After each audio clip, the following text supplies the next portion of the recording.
Not in the woods per se, but I did spend about 2 months looking after a small dude ranch operation during the winter months. Be on a dude ranch in the Rocky Mountains in the northwest of Montana. Small outfit just getting started, only operate during the summer. Owner asks for volunteers to stay during January and February, take care of the horses, keep things in order. Dude Ranch has electricity and a phone line, but no internet hookup, online stuff handled by small office in town. Decide fuck it, more pay and I get to hang around, shoot funds, sit on my ass and feed the horses. Little did I know. .exe. Starts off pretty chill, use company card to hit up the Costco and load up on food, because fuck dealing with that road more than necessary, plan out meals and such, have all the food I need for the 2 months but forgot shaving supplies, always forget something, fuck it. By week 1 I started talking to the horses. By week 2, they started talking back. Went through 3.5 spam cans of 7.62 by 5.4R. By hand, used shovel and dug trench and tunnel network through the ever-deepening snow. Made a whole army of snowmen to fight in my own winter war. I become the White Death. JPEG. I became a master of moving within my winter wonderland. Laid in wait beneath the snow for 2 full hours in attempt to attack, wrestle, and hogtie doe deer for domestication, briefly entertained idea of using said doe as fuck puppet. Not saying I didn't entertain the thought longer than I should have. Nearly succeeded, doe managed to break loose before I could finish the knot. Do manage to succeed in knifing coyote to death one night, shoot others, and brain tan hides into fur cape for other in the snow escapades. The days flow together, time holds no meaning for creatures of the land, I have become one with the frozen woods. Spend more nights out of the bunkhouse cabin than in. Some nights in the hayloft, others restlessly patrolling the horse corrals. I see many strange things those nights. Some creatures one might call a skinwalker, wendigo, or worse. I no longer fear these beasts for I have become frozen death itself.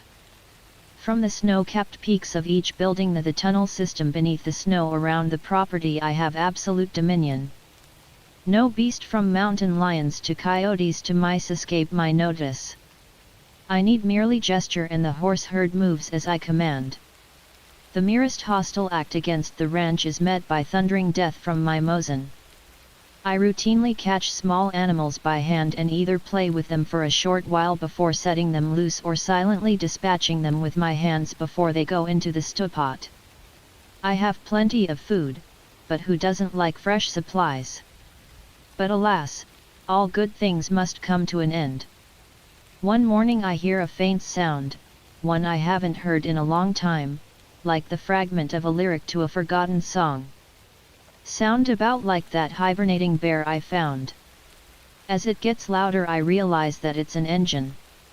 Fast like brother elk I sprint, up the frozen staircase I built to the roof of the barn. I see an SUV making its way up the road, it's the owner.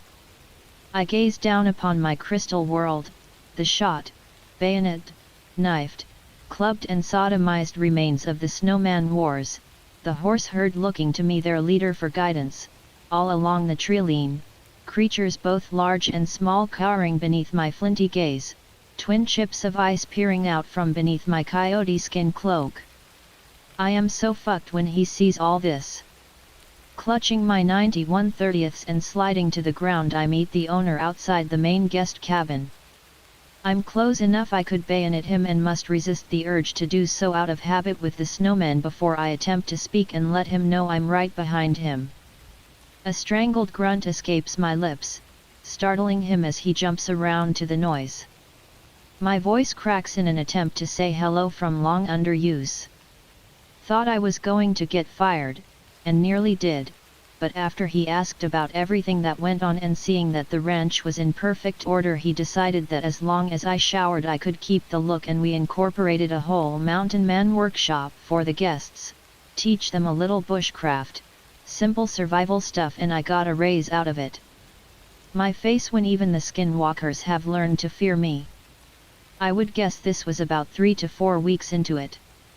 Barn was gambrel style, loft has hay and feed storage, snow pilled to the sides, and with a little work I managed to build a set of stairs to the peak and set up a small snow hut, just big enough for me, my Mosin and some small snacks to lay down in. Had small windows all around so I could see the trilene in any direction. Being alone for that long does strange things to you, you gain an intimate knowledge of everything around you. The moment something doesn't jive, you are instantly aware of it. Be chilling with my newest addition to coyote fur cloak up on the roof, chowing down on some jerky, almost late afternoon, overcast. I can hear the soft movements of the horse herd below me, a faint knacker now and then mixed with their eating and breathing. Hear one of them give a brief snort and the rest goes silent, no movement. Glancing to my left I can see one of the roans looking intently to the southwest, into the wind. An instant later it hits me, a smell like rotten meat mixed with a teenager's gym clothes locker that got left over the summer, with some kind of a musk to it as well. Crouching in my snow hut I pull out my monocular and scan the trilene on the other side of the pasture to the south. That last coyote I bagged was in that direction. I find the spot where I had skinned it out, and I know right where the carcass should be. But all I can make out from my perch is drag marks leading into the woods. I look down at the horses and can see them all still looking in that direction, not moving, no neighs or even nervous whickering between them. Pop open the ammo can I keep up there, grab a few fresh stripper clips to tuck into my coat and slide down the slope I set next to the stairs on the north side of the barn. Snow ghost my way along the fence line, still keeping my ears open. The smell has faded somewhat, but the musk still lingers like greasy fingerprints on a freshly polished 1911 at a store. Make my way to the southern fence line. All I can make out is the faint indentations of where snow has fallen to cover my tracks from 2 days ago. Scan the trilene 20 yards away, can't shake that feeling of unease. Decide fuck it and walk over to where the coyote was. I can see the drag marks clearly, right over the tracks of whatever grabbed it. Tracks are deep, but obscured by the drag, and whatever took it left by the same path I arrived, cutting east, deeper into the woods. You go far enough and you hit the Bob Marshall wilderness. That deep musky scent is still strong, sticks in your nose, the olfactory equivalent of peanut butter stuck to the roof of your mouth, but not nearly as tasty. Can see from the way the tracks are spaced whatever it was had a long, bipedal stride, sinking almost twice as deep as my own boot prints into the snow. I fully intended to leave the carcass for scavengers and the like, but it seems we have a new player in the game. Made my way back to the barn. Horses are still fixated on the southern pasture line, figure I'll stock a few provisions in the hayloft. This marks the start of many a night spent buried in the warm hay. Pretty used to the night noises around the place, coyotes yowling, maybe a cat screech and owls calling out. That's the thing though, I'm used to the noises. Not a lack of them. Dead fucking silence, even the horses kept close to the barn and quiet as snowfall. Didn't get much sleep that night, that musky smell had finally worn off by about dark. Next few days were uneventful, not a whole hell of a lot happening. Second wave of snow fascists attempted to take the stronghold that is my snow fortress and were repelled by a wave of glorious 7.62 by 5.4R. But on the fifth day a southeasterly breeze brought that musk smell slamming back into my nostrils. Crouched low and took a snow trench to the barn stairs and made my way up to my fort. Peering over the edge I could see something moving by the trilene. Through the monocular it appeared to be crouching low. From the red beneath it I could see it had taken something down. Had dark brown fur covering it, at least that's what it looked like. It stayed low while it moved.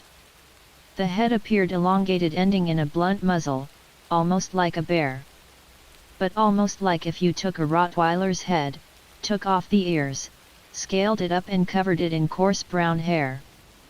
Finally had a good look at what it had nabbed, a deer from the look of it. Son of a bitch, that one was mine.exe. Put down the monocular, bring the myosin around and decide to fire a warning shot. With the thundering report of my myosin ringing through the pines, I keep low and watch whatever this is. It's up and looking around, still with a slight hunch, but this thing is big, like 8 to 9 feet tall, big at a guess. After a moment it grabs its prize around the neck with a single long arm and takes off into the woods again. I give it a while before investigating. Same MO as before, it left along the same train I came, drug the body along behind to cover its tracks. I would follow, but it's getting dark again, fuck trying to find this thing in the dark. At the same time, I'm pissed, this thing has the gall to molest my territory. A strange thought comes into my mind. This is my territory, I'll mark it how I like, right along where its tracks go from the treeline to the clearing before the fence. I piss all along it, took a steaming dump right in one of its footprints. Over the next couple of days, I wait and observe, the whole time I can't shake the feeling that I'm being watched as well. I'm also starting to figure out why the boss managed to buy this ranch for so cheap. Dusk of day 3 I have my answer. In the bunkhouse making some cornbread to go with my chili when I hear the horses start raising 9 kinds of hell, 2 types of chaos and a side of mayhem. Throw on my coat, grab my Mosin and affix the bayonet as I charge out the door towards the corrals. I'm almost knocked off my feet by the smell. First off, smells like a Wookiee in heat, but I can't see anything looming out of the growing darkness and falling snow. I make it the main corral attached to the barn and I can see all the horses are panicking, shying away from one side of the corral, the one closest to the south pasture. Nothing in the pasture, but there is something on the fence. As I get closer I can see it's a deer. Part of one. Can't be sure, but I would bet money it's the head of the same one I saw it take a few days ago, torn off the neck, just below the head. Prints are fairly clear in the snow, it didn't have anything to drag behind it. Looking to the treeline I can see a form fading into the pines. Bury the head and get the horses calmed down, head back to the cabin. Took me so long dealing with the horses, my cornbread is now an inedible blackened lump. This spooked my horses. Made me burn my cornbread and killed a deer in my territory. It's on motherfucker. The next day I keep an eye out, head towards the northern pastures and manage to back another coyote, but I bring the whole carcass back with me this time. Skin it out carefully, made sure to leave the guts intact, save the hide for later use and bury the carcass underneath some old straw to let it ripen. 2 days later I head out before first light, grab the now bloated and ripe coyote and take it out the southern fence line. Gather a few pine boughs and use an e-tool, did a bed to lie down in, cover my tracks with the pine boughs and line the bed with them. Open up coyote and leave it about 10 feet in front of me, cover up my last tracks, fix bayonet, chamber around and cover myself with snow. Now the waiting game begins. Manage to get used to the rotten coyote smell after a while. Toes are cold but not the numbness that heralds the numbness of frostbite, thank God for Red Wings. At first I thought my nose was playing tricks on me, but I realized that musk had returned. It's game time. Its footsteps were barely making a sound in the snow, with that musky odor getting stronger with each footfall. I had a hard time controlling my breath, kept wanting to hold it in but managed to keep it even and low, even with my heart rate going through the roof. I could see it moving through the trees now, but my first thoughts on a bear-like or dog head and muzzle were wrong, and I realized where I had smelled something like this musk before. Long legs and torso leading to powerful shoulders, what I guess at a hunch was the neck of an oversized goat head, easily almost 3 meters tall. Black beady eyes with a malevolence in them and stumpy horns pushing through the hair above its brow. I could see the greasy hair of its chin dripping with saliva leaking from the corners of its mouth as it sniffed the air. Sounding for all the world like an enormous set of bellows, it snorted out a fetid plume as it raised its head and looked past my position to the barn and ranch. Seemingly satisfied, it stepped out of the trees, crouched and moved towards the coyote. I waited as it got closer. Greater than 30 yards. Greater than 20 yards. Greater than 15 yards. Sucking in as much air as I could, I leaped from my concealed position, bringing my Mosin up over my head, and shouted for all I was worth. That sound that came out of me I don't think I could ever replicate. If I did, it would have to be in a life or death situation. Everything was contained in that scream, every shouted order to fix bayonets and charge, every screaming balls on fire rush across no man's land, every howl of fury as blades met, and every roar of primitive fury that another dare take what is mine. Stopping dead in its tracks, I reared up to its full terrible height, almost twice mine in boots and coyote coat. Summoning up another shout, I shouldered the rifle and took a pace forward. How? I don't know. I was ready to piss myself with my own stupidity. This was something else. This was a force of nature, and I was going to stand against it. Damn right I was. Ducking its head, it glared at me with those obsidian orbs of primordial hunger. This creature was contesting its claim. Taking a step forward, it answered with a bellowed challenge of its own, the bass rumble of its howl threatening to shake loose the tenuous hold I had upon my bulls. Its own howl still echoing in my ears, I couldn't move forward. Everything in me was screaming to cut and run, but as I stood there gazing down the abused wooden length of my myosin, the dings and pits in the stock stood out in the light. I don't know how, I don't know why, but I took strength in that. This weapon had faced monsters before, faced an unstoppable machine and brought it to its knees. With a snort of its fetid breath, it moved to take another step forward. Answering with another Cro-Magnon howl, I strode forward, standing over the offending pile of guts that had become the line in the snow. A scarce few yards from me stood a creature out of forgotten legends, a nightmare made manifest, glaring at me with hatred. Hatred and something else. A low rumbling growl built that I could feel in my chest as its lips skinned back over foul teeth in twisted parody of a grin, baring teeth that had no business in even an oversized goat's mouth. A third primitive scream escaped my lips as I sighted just over its shoulder and fired my Mosin. Thunder and fire erupted from the old weapon, playing a modern counterpoint to my own ancient cry. Startled, the beast backed off a step. Taking my cue, I stepped forward, past the coyote, and raised the rifle above my head, stretching upwards on the balls of my feet for as much extra height I could muster, screaming at the top of my lungs. For whatever reason, that was enough. Backing up, and finally turning around, it stalked off into the woods. Somehow, deep down in that primitive part of my brain, I knew I had won, but the rational part of my brain still wanted to piss myself. I compromised by keeping a steady eye on the woods and pissed on its tracks. I hauled the carcass back to the barn and burned it in a barrel, went and sat up on the barn with a bottle of whiskey for the rest of the day. Never came across another kill anywhere on the property after that, found tracks, but never anywhere near the perimeter clearing between the fence and the tree line. Even sighted it from a distance a few times after that, but always from a long ways off, but we gave each other a fairly wide berth. I made the barest mention to the boss after he had been back for a while, but he just chalked it up to all the other crazy shenanigans I'd been up to while I held down the fort for 2 months, but wasn't really interested. Tried talking to a few tribal elders, but none of them wanted anything to do with me. That's pretty much it for spooky stories from that time.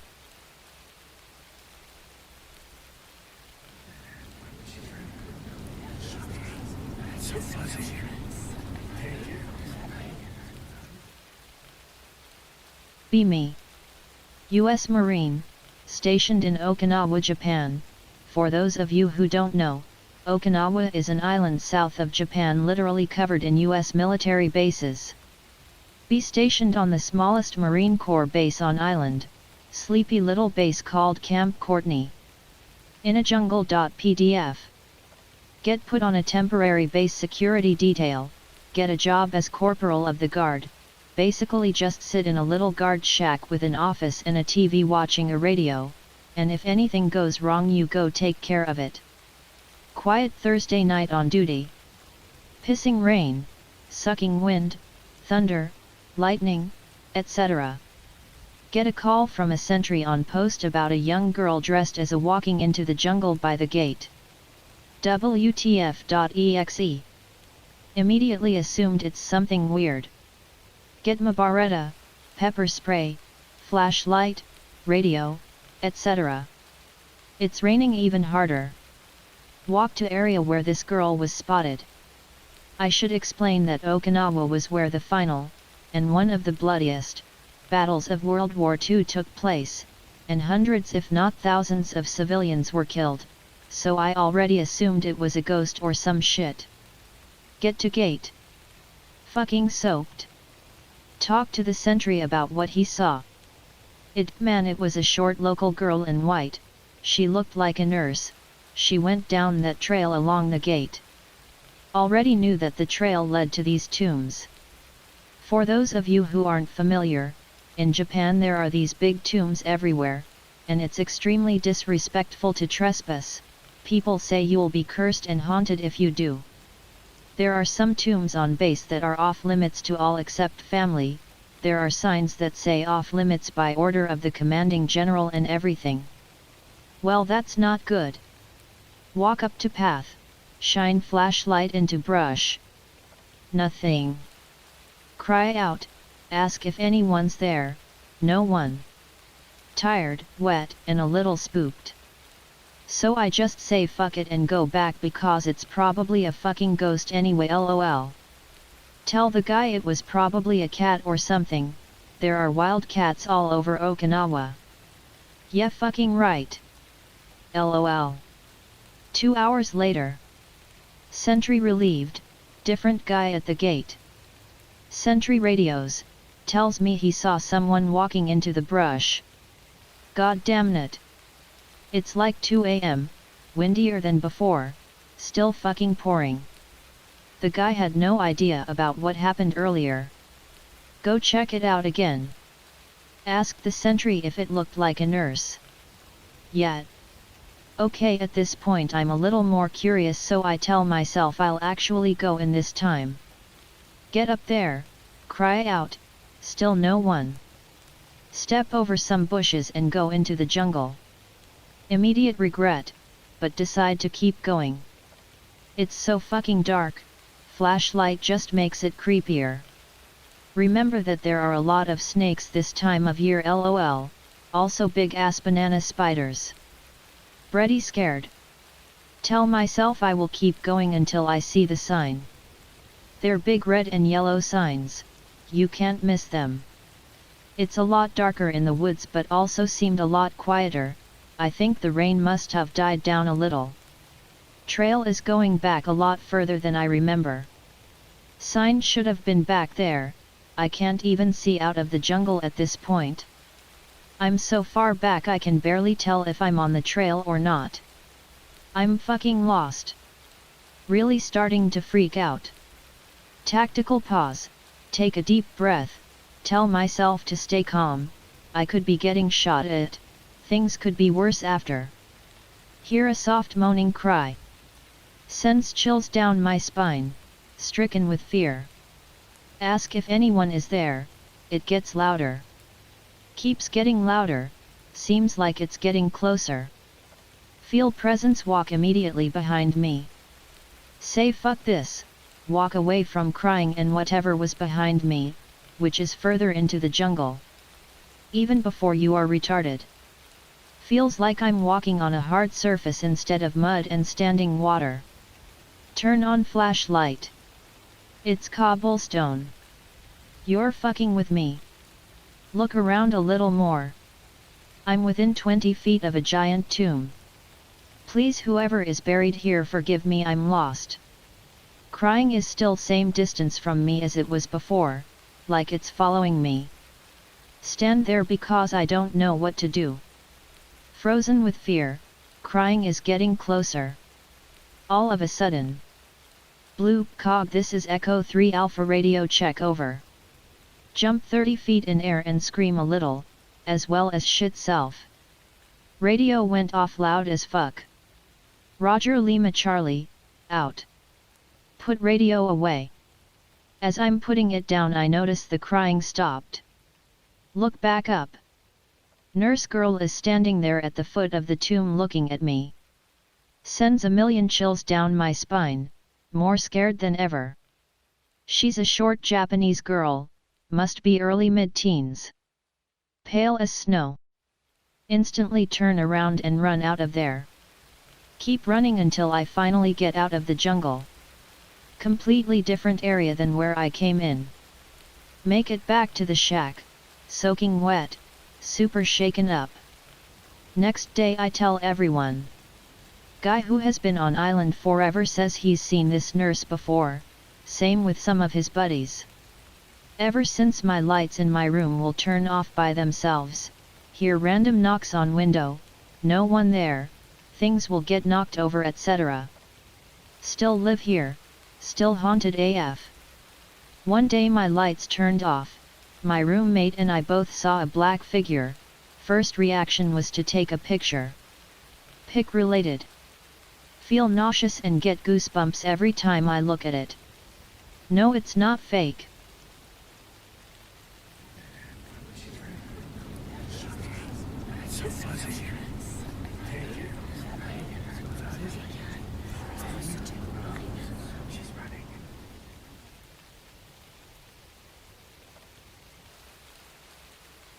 Ask friend if he knows anyone who had access to some tools I needed to finish a project.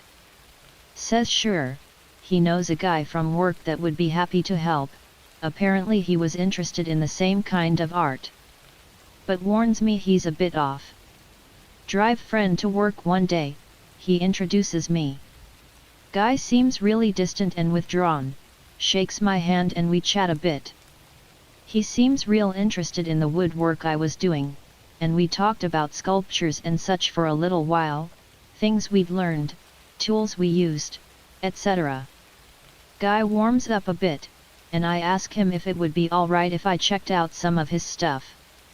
He hesitantly agrees, kind of like when you're trying to come up with an excuse, but just can't. He tells me to swing by that night, we can chat over a few beers. Okay, sure. Later that night I get a call, it's the guy, he sounds a little shaken up, says things chaotic at home, and right now isn't a good time. Says he'll call me sometime. Whatever, sure man. 2 weeks go by. Guy calls one afternoon, says things have settled down, and he wants me to bring over some of my works as well, to compare and blah blah blah. Sure dude, so I start to head over, and notice this guy lives in the middle of fucking nowhere. I had to call him up just to find his house. It's at the end of a long driveway, beautiful acre plus of land, the driveway is littered with trees, and his house is actually pretty nice. As I come up the driveway, something strikes me odd about the trees I'm passing up, they all have faces carved into them facing the driveway. Twisted, pained faces. I didn't think much of it, I make morbid stuff myself. And in fact I was very impressed, the amount of detail was staggering. Looking out onto the treeline of the property, every tree had pained face looking in on the house, almost like the woods were watching you wherever you were. This actually kind of creeped me out. Looking out was like seeing 100 or so white faces, just crying out. Kind of like they wanted your attention. Knock on the door. Guy answers with a beer in hand, and a much friendlier demeanor than before. Helps me carry some of my stuff in, and he shows me around. Guy seems pretty cool. Begin to notice each room has one of those same damned faces hanging above the door frame, the more I saw them, the more I felt sick. Up close the faces were more detailed than I had imagined, almost surrealistic. I asked him what his focus on the faces were for, and the guy kind of tensed up and dodged my question. Upon entering his workshop, which was fucking sweet by the way, he seemed to have other interests besides creepy faces. Entire 7-foot sculptures of women, men, animals, etc. All very well done. And one with a tarp in the back, just chilling there. He says it isn't done yet, so I don't bother. It was right in front of a door that I think led to another room. We begin working on stuff together, trading stories and times we had accidentally injured ourselves. Suddenly subjects change. Guy asks me what I think about God. Tell him I'm not very religious, but I don't rule anything out. Guy starts getting a bit loud, saying that God is a blatant lie, he was told so. By who? He kind of silenced for a moment, and then abruptly asked me if I believed in spirits. Gave him kind of the same answer, it's possible. He starts looked around the room, as if seeing if anyone is around, and then his voice goes soft, and he kind of whispers for a moment. I see things in the woods, at dusk I can see their shadows, sometimes they whisper from the trees, and I can hear them. Fucking nope. Obviously Guy is mentally disturbed. Egg him on, ask what they tell him, etc. They tell him that God is a lie, only thing after death is darkness. He says they laugh at him, and leave dead animals at his tree. Officially creeped out at this point. He said for a while they visited him at night, and each face carving represented a different spirit that had visited him. Says that they can't stand looking at themselves in death, so they don't step within the tree, thus why he has the entire thing carved out. I'm pretty silent at this point, I hadn't had goosebumps so bad since I was a kid.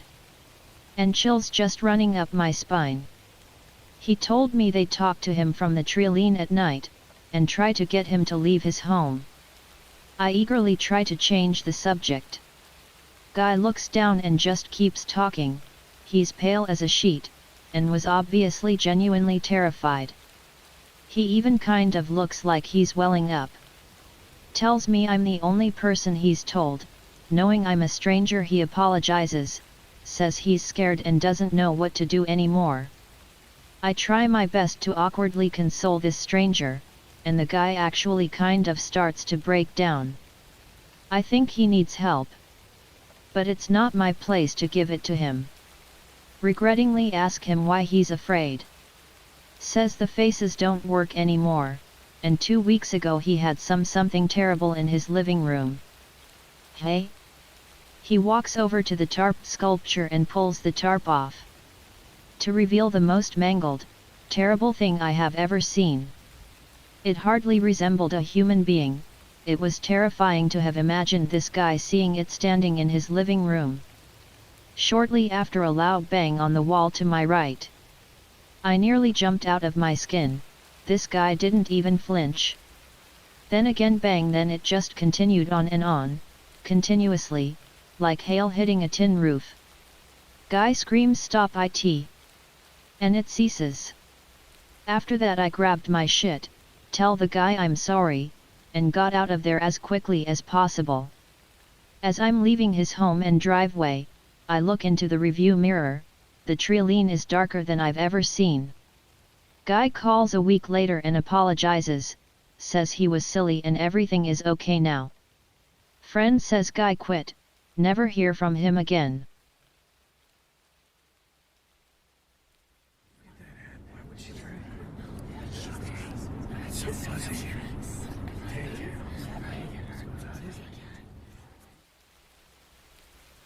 When I was 20, I was out of a job and didn't have any university or plans on going to university. I was basically lost in limbo without knowing where to turn next. I was living at home and spent hours on the internet, staying up all night and sleeping all day. I was always a bit of an introvert that preferred the company of me, myself, and I. Staying up through the night and disregarding the day was a way out of the norm and avoiding people altogether. Then I got the classic talk from my dad that all kids get when they're useless, sitting at home doing nothing. I was tired of hearing it, so I decided I needed to move out to continue my lazy, antisocial behavior. I have family way up north in the sticks. There is nothing around except a couple sawmills and a couple nickel mines. My grandfather has a piece of property that is over 350 acres of unexplored bush. It was hardly farmable, just a giant section of woods, streams, ponds, and rock. My grandfather has a timeshare in Florida, so he was gone for the rest of the year. I called him and asked if I could go up there to live. In exchange I would do lumberjacking for wood to sell and use. I remember his comments exactly, "Yeah, I don't give a shit, you're wasting your time up there. No work, no school, no people, no internet. But if that's what you want, go ahead and knock yourself out, just don't burn down my fucking house." My bags were already packed, I knew he wouldn't mind. I told my dad what I was doing. He was pretty much speechless and had a look of concern. He then told me I was wasting my life and should go to school. I told him it was what I wanted and needed to do. We parted ways. I got into my '93 Civic hatch that had a shot suspension and bald tires and took a 14-hour car ride to no man's land. I was happier than a pig in shit. I made myself good and comfy when I got to the house. It was given to my grandfather by an Irishman that passed on. He built the house with his family in the mid-1800s as a kid and been there ever since. If you ever seen the Amityville Horror, it looks just like that house but much, much smaller. The stove was an old, black cast iron beast. The kind you only see in movies or on an old historic village tour. It had a large barn full of tools and an old JD tractor, a smokehouse for meats, a large veggie garden, an outhouse, and a chicken coop that wasn't in use anymore. After unpacking and relaxing, the distance and fact I was alone began to set in. There wasn't a TV, internet, or video game in sight. Luckily my grandfather had 2 snowmobiles, a 4-wheeler, a gator and dirt bike, and lots of hunting rifles and shotguns to boot. I figured most my time would be spent outdoors, which was okay, but I was a bit nervous. The next day I drove into town, if you could even call it that. I stocked up on canned goods and cupboard food that could survive a nuclear holocaust. I came back and got to lumberjacking. It was slow at first to remember everything my grandpa had shown me as a kid, 8 to 12 years old, but after 4 or 5 hours I had it down pat. I'd take the tractor, chains, and hooks, a jerrycan and chainsaw to the bush. I'd find a cedar or spruce tree, cut it down. Chain it up to the tractor and drag it off to the main trail where I had a normal flatbed trailer waiting. I'd then cut it up into 2 to 3 foot sections and stack it. Once the trailer was full, I'd tow it to the barn, where in the back was a large, hydraulic wood splitter. I'd split it into 4-6 sections depending on diameter of the piece. Once I cut it all, I stacked it all. This was the routine. It was long and hard work, but it gave me a purpose and gave me joy. I thought of myself as a pioneer. I was in the great outdoors, alone, taking down trees and supplying villagers with something they needed to survive. I felt proud of myself, and made cash doing it. While I wasn't getting rich, I had enough for all the amenities that were needed to survive in such a place. I kept this routine for months, and locals began coming to me for wood because it was cheap, and I was a youngster looking after my grandfather's home, who was well thought of in town. Then winter came and everything went to shit. Winter on the farm was one of the most depressing times of my life. Not being able to do much work and have no interesting human contact or internet really brought me down. I reflected on my life and the fact I had no friends anymore because I had abandoned them with no warning. Why I did this, I do not know, but I had some type of mental feeling that I had to leave everyone behind and never speak to them again. I began having suicidal thoughts. The more I thought about offing myself, the more I accepted it as being an okay thing to do. I wasn't religious, so I didn't have the thought of going straight to hell. I viewed it more as, if a goldfish were to die, where do you think it would go? I think it doesn't go anywhere, it is just dead, blackness, no more thoughts, like turning off a car for good. I thought about how my family would miss me, and how it would hurt them, but I was so depressed, unhappy and discomforted by my progress in life and the fact I had no one.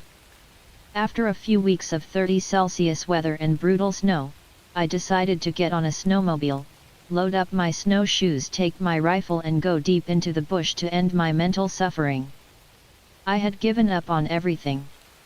I jumped on the sled at 8 a.m. The sun was brighter than ever. You couldn't look anywhere without squinting your eyes like an Eskimo. The sun reflected off the snowy landscape as if it were a mirror. With a full tank and a jerrycan as a backup, I could go a long ways away. I let the skidoo idle and get warmed up. I was thinking to myself, that I may actually go through with this. I kept going over what ifs and buts in my head, as if I were trying to talk myself out of it. I said fuck it out loud and jumped on the skidoo and let it rip. I took the tractor trail as far as it would go into the bush. It ends after a solid 45-minute drive, then turns into four-wheeler and gator trails. I took a trail deeper and deeper. After a solid 2.5 hours of riding, the trail stopped and did a U-turn. It was the end of the track. I then grabbed my rifle and put on my snowshoes. I quickly realized something. I hadn't written a note for anyone to find my body or even know what I had done. I knew that if my parents had no idea what had happened to me, they would wonder for the rest of their lives and it would tear them apart. I yelled out fuck and threw my rifle. I paced towards my sled and repeated what I said. I started to turn and remember I literally just threw my rifle. Shit, get off the sled and walk towards rifle. I bent down and grab it and stand up, then froze stiff. A burst of adrenaline was injected throughout my entire body and turned my cold frame into a steel oven. There was a black figure in the distance hiding behind a tree watching me. It wasn't an animal. It looked like the shape of a man, but it wasn't a man. I ran onto my sled and hit the throttle. I ripped back home and didn't look back. To get back home, it only took me maybe 2.5 hours. I rode hard. I got inside the house, put coffee on and ate fried bologna with beans and toast. As I pigged out, I kept that thing's image in my head and I was wondering what it was. How did it get there? For how long has it been here? Does it know I am here? How could it survive? Is it coming for me? Can it follow my snowmobile tracks? Does my grandpa know? I then decided to call my grandfather in Florida. He didn't answer his phone, he was probably chilling on the beach drinking beers. I thought fuck. I called my dad just to calm my nerves.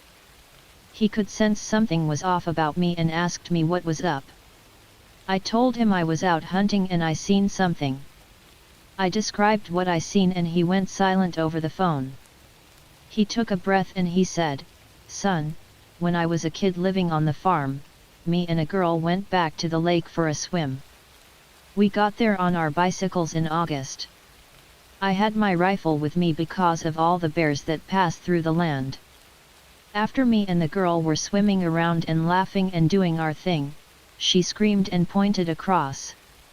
I looked across the pond and there stood what looked like a burned up human being. He was charred up, had a bit of head hair. Eyes as bright and blue as I had ever seen. Its arms were so long, its hands nearly came to its knees. It screeched at us with the most insane volume I had heard that birds flew out of the trees. I ran out of the pond, grabbed my rifle and shot at it. It ran into the trees and me and the girl jumped on our bikes and gave it shit all the way home. That was the first and final time I had ever seen that thing. I actually hadn't thought of it in years and years until you told me that. You need to be really fucking careful, son. In fact, why don't you just come home? It's boring up there anyways. I told him I was staying, and enjoyed it here. I was lying now. I got off the phone with him feeling no better, the only difference was I could think clearer. I thought, if this thing is coming for me, it's going to take it a while by foot. I got time. I got the guns and put a loaded one in every room. Some had slugs, some had shells. I also had a hatchet that I sharpened to a very fine thickness with a stone grinder in the barn. If I swung at your wrist with one swift motion, it would probably take your hand right off, or at least leave it hanging by a thread. As nightfall drew closer, I made one final meal and killed all the lights and left all the blinds open for good visibility and to make it hard for whatever is out there to see me inside. I went upstairs, which was 2 bedrooms that had large windows and one walkout balcony. I thought this would be an excellent spot to watch and snipe. As I settled in to see if this thing would come, I began thinking about what I was going to do earlier. I still was depressed, but because I was active and keeping my mind onto something, I didn't feel like offing myself anymore. Maybe that was it, I thought. Keeping active, busy, and productive, with a bit of excitement thrown in, keeps your mind off shit that doesn't really matter anyways. Just as I was having a bit of a personal milestone, I heard heavy footsteps in the snow. I looked out the window and before my eyes stood that thing I had seen earlier, but now in full view.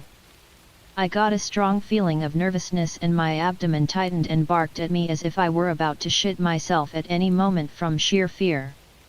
It was just as my dad described to me, piercing blue eyes, almost glowing.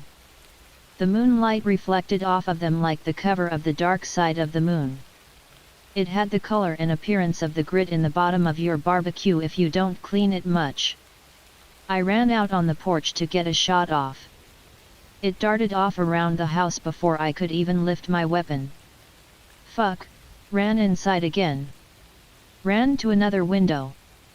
I could see it again, just standing there like an idiot watching me. I turned the crank, and the window opened. I said, "Who are you?" It didn't respond, it just stared at me. I repeat, "Tell me who you are, or I am going to shoot you." It then said its name. It said in a slow, drawn-out harsh hoarse voice. "Jurdik, my name," I said. "What do you want with me?" "I am minding my own business, what are you doing here?"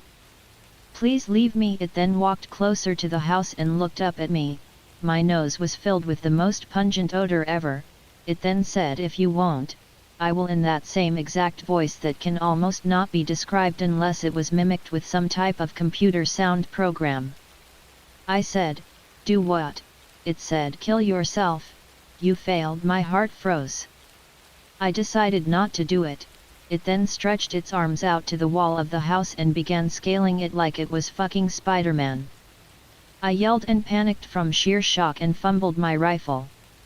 It flew right out of the fucking window, and by that time it was feet away from the window. It reached its god-awful hand into the window and cut my arm with its fingernail. I grabbed my hatchet and buried it in its forearm, and it made a sound a bear makes when you shoot it. It fell to the ground on its side and I ran for the spare gun in the room. I came back to the window and it was running for the barn. I took a shot, but it didn't do much. This gun had a shell and it isn't ideal for the range I fired at. I pushed my dresser to the hall and pushed it down the stairs. I then pushed the bed to the hall and pushed it down the stairs. I then pushed a few end tables in the staircase. I essentially clogged it up so it couldn't get up there from the main floor.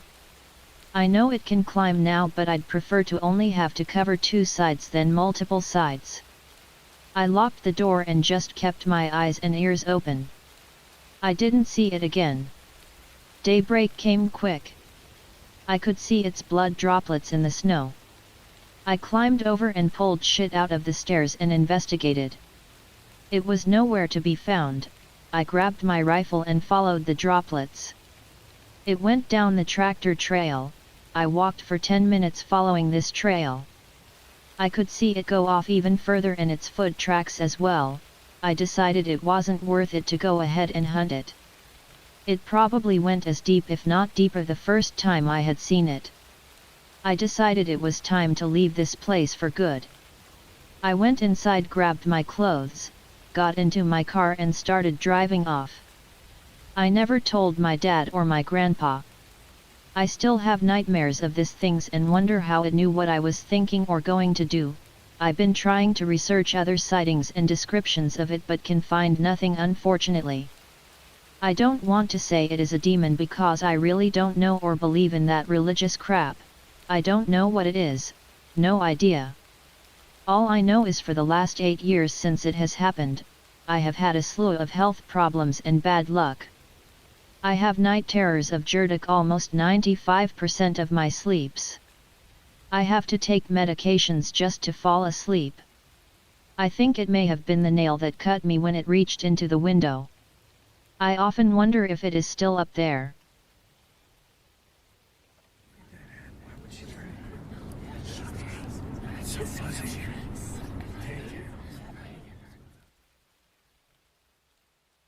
It started when I was 6 years old. I was in school, it was the middle of a reading lesson, and I needed to pee, badly. At that age, actually, a fair few kids still wet themselves, and I always got paranoid about embarrassing myself in public like that. I stuck my hand up and told Mrs. Zebby that I needed to use the bathroom. After the usual speech about how I should have gone at break, she gave me the key to the disabled access toilet. As it was the closest one to my classroom. It was the middle of 5th period, and the corridors were empty and seemed cavernous to me. I was a short, scrawny thing back then. I sometimes had trouble with doors, especially unlocking them, and I fumbled for a good minute or two in trying to get the blasted thing open.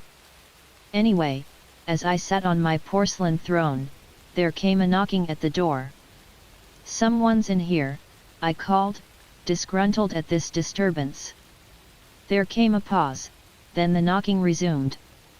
It was faster now, more determined. "Wait a minute." The knocking slowed, and a voice replied. "Let me in. I need to come inside." The speaker's tone was thin and reedy, an adult I didn't recognize. I may have been 6, but I also had a fairly good understanding of bathroom etiquette. Mainly that you didn't let more than one person into an area only slightly larger than a cupboard. "Go away." The knocking intensified again, until it was a frantic drum beat, just a few feet from me and out of sight. I heard the voice shouting something, growing more and more desperate. "Let me in. Just open the door, please." I was terrified, by that point. The hammering and yelling was so loud, and yet nobody had come to investigate it. Eventually, my teacher came to find me, angry because I had been gone almost half an hour. When I refused to open the door to let her in, she got a spare key from the receptionist and then took me to the headmaster's office and called my parents. I was suspended for the rest of the week. I never told anyone what happened. It was a few weeks before my next encounter with this phenomenon. I had just celebrated my 7th birthday, and my family were having a barbecue in my honor. It was a gloriously sunny day, but as soon as we'd set everything up in the allotments behind our house, the coal refused to light. My dad asked me to go and get some fire starters from the shed in the front garden. It was pretty cramped inside, and I wouldn't fit all the way, so I just opened it up, stood on tiptoes to reach the shelf holding my objective, then shut the door. As I turned away, a frantic knocking hit the other side of the door. "Open up! I need to come through." This voice was not the one I'd heard the month before, it was deeper, more brooding and angry. I said nothing, and hurried away. I had no idea what was happening, but it frightened me. As I walked away, there came a final thump, like a fist being slammed against wood, and I heard his voice again. "You little bastard! I'll rip your fucking teeth out! Let me through!" I ran back to my party, and spent the rest of the day glancing over my shoulder. As you might have guessed by now, there were a lot of these voices. I count at least 30, total. Every month or so, I used to get them, pleading to be let through doors. Almost always, it would be immediately after I shut the door behind me, as though these strange entities had been following me. I never told anyone, but to be honest, I kinda just got used to it. It always made me jump, and some of the voices would make me feel uneasy, but I knew that I was safe, so long as I did not open the door. Some of the voices, I got used to the extent that I even named them. There was one which always used to appear at my front door, at home. We have frosted glass, and I could see a silhouette of an average-sized man wearing a cap of some kind. He never spoke, but occasionally would push envelopes containing blank pieces of paper through the letterbox. I called him the postman. He was one of the more unsettling ones. If I tried to speak to him, he would look up, sharply, then begin knocking. I generally left the postman alone. 20 years on, and I have retained as much normality as possible. I have plenty of friends, and I even have an on and off relationship with a girl I met last year. Not bad for a guy who wakes up in the middle of the night and listens intently to noises you can't hear on the other side of the door. Yet, my buddies think I'm strange and kooky, but they put up with it. They're all great. I'll miss them. You see, things have started to get strange. Well, stranger than usual, I suppose. 3 weeks ago, I awoke, sweating and crying, though I do not know why. My dream had been, from what I recall, fairly normal, when a huge shadow had abruptly fallen over everything. Literally, the second I opened my eyes, there came the knocking at my bedroom door. Not just normal knocking, though. This was truly frantic. "Who goes there?" I yelled. Please. Help us," it replied. I was surprised. It was the sadistic, angry voice that I remember from my father's shed on my 7th birthday, but it seemed genuinely sincere. There was a pained tone to it, too, as though the speaker were grievously wounded. I actually found myself pulling back the sheets to get up, but I hesitated. I had never before been tempted to open the door. I suppose, as a child, I had so rigorously drummed into my head the idea that whatever lay beyond was evil that it was just common sense. To be quite honest, I came very close to letting the thing into my room, that morning. I held out, in the end. It got worse. Just 2 days later, I was in my local corner shop. I'd just paid for a bottle of milk and a newspaper when a great force slammed against the shop door. Simultaneously, a voice began screaming, a long, keening squeal of pain. I whirled to face the door, but there were so many flyers plastered over the glass that I could only just make out the shape of a woman on the other side, slapping her palms against the window. The shopkeeper stared at me, as though I were crazy. In the end, I asked if he had a bathroom I could use, murmured some half-thought-out excuse and hid there for 10 minutes until the screaming stopped. There were 4 more incidents between then and now, a mixture of screams and tearful begging. The postman stopped by yesterday, too. He knocked, politely, before sliding his usual letter through the letterbox. Then another. Then another. A total of 10 plain, brown envelopes. The postman waited for a few minutes, knocking occasionally, and then he left me alone. Each letter contained a sheet of A4 paper. But somebody had taken a black pen to the pages, scribbling and shading them with such vigor that there were large tears around the center, and the edges were frayed. I shoved them back into their envelopes and tried to put it from my mind. Earlier, my bedroom door shook, violently. It wasn't a scream, or a howl, or a roar that I heard, though. It was just crying. Dozens and dozens of voices, sobbing quietly. Another blow struck my door. Plaster flaked from the walls and twirled to the carpet. Still no pleas or bargaining, just sobbing. Crash. I jumped up from my chair. Crash. A hairline crack split the frame of the door in one corner. My phone began to ring, and I heard a sharp rapping at the glass of my window, behind the curtains. I tried answering the phone, but it was simply yet more voices crying. Not even sobbing, though, more like bawling in terror and anguish. I hung up, but it kept ringing, so I took the battery out. I have shoved most of my furniture against the door and window. It has been 3 hours since this latest attempt at entry began. The battering has not abated. Nor has the crying. I'm fairly sure that my door won't hold much longer. As for my mediocre barricade, it could be swept aside in 2 minutes. I find myself faced with the very real possibility of death, so I am writing this memoir of sorts, just in case something does happen. Crash. What do they want? Crash. Do they even want to hurt me? Crash. They seemed fearless, even malicious before. Crash. What could have driven them to this? Crash. Maybe I should open the door. Crash. Maybe I should let them in. Silence fell. I realized that even the crying had ceased. For a whole minute, I sat there. Then I got up and hurried to my door, eager to escape this claustrophobic situation.